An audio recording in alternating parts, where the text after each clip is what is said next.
दोस्तों, ये समय था सन 1947 का, जब भारत बिल्कुल हाल ही में आज़ाद हुआ था या फिर आज़ादी की तैयारियों में जुटा हुआ था। राजस्थान की प्रसिद्ध रियासत नाम था जोधपुर, और जोधपुर के राजा हनुमंत सिंह जिनकी पत्नी यानी कि सन 1943 में उनकी शादी 20 वर्ष की उम्र में कृष्णा कुमारी से हो गई थी। कृष्णा कुमारी वडोदरा राजघराने की लड़की थी और अब वो राजा हनुमंत सिंह की पत्नी बनकर जोधपुर रियासत का कार्यभार संभाल रही थी। 2 साल बाद ही हनुमंत सिंह की एक और मोहब्बत नजर आने लगी। दरअसल ये मोहब्बत किसी और से नहीं, इंग्लैंड की एक नर्स से हुई। नर्स का नाम था सेंड्रा। जैसा कि फोटो में आपको दिख रहा होगा, यही वो महारानी बनने वाली थी और इनसे शादी भी कर ली महाराजा हनुमंत सिंह ने।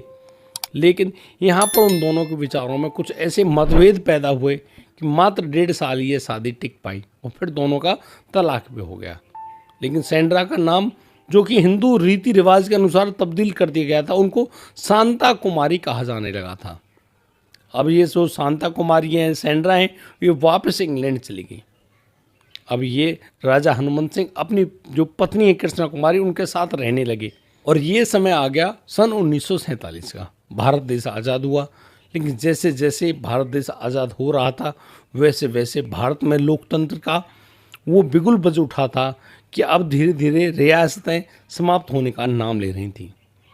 सभी से कहा गया था, या तो आप भारत सरकार की जो मांगे हैं उनको मानो, यहाँ पर रहो, आप लोगों का भला समझो, प्रजा का भला समझो, और यदि आप ऐसा नहीं करते हो तो फिर हमको जबरन कदम उठाने पड़ेंगे। बहुत सी रियासतों ने खुद से आत्मसमर्पण कर दिया और कह दिया कि हम भारत देश की इस जो प्रजातंत्र वाला जो कानून है उसको मानने के लिए तैयार हैं।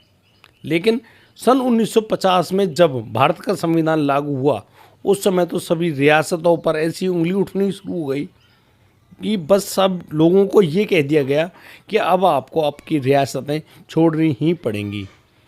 अब राजा हो, ठीक है, आपको कुछ अधिकार दिए जाएंगे, लेकिन ऐसे अधिकार नहीं कि आप अपनी मनमानी कर सको।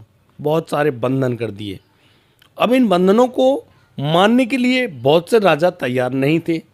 उन राजाओं में से एक थे हनुमंत सिंह, जो कि जोधपुर रियासत के महाराजा थे। उन्होंने साफ शब्द में मना कर दिया कि भाई वो भारत देश के कानून व्यवस्था को, संविधान व्यवस्था को नहीं मानेंगे। पता नहीं क्यों उन्होंने ऐसा बिगुल उठाया। उन्होंने कह दिया कि राजस्थान के उस समय के जो व्यास जी, जिनका नाम था मुख्यमंत्री थे, उनके खिलाफ ही खड़े हो गए।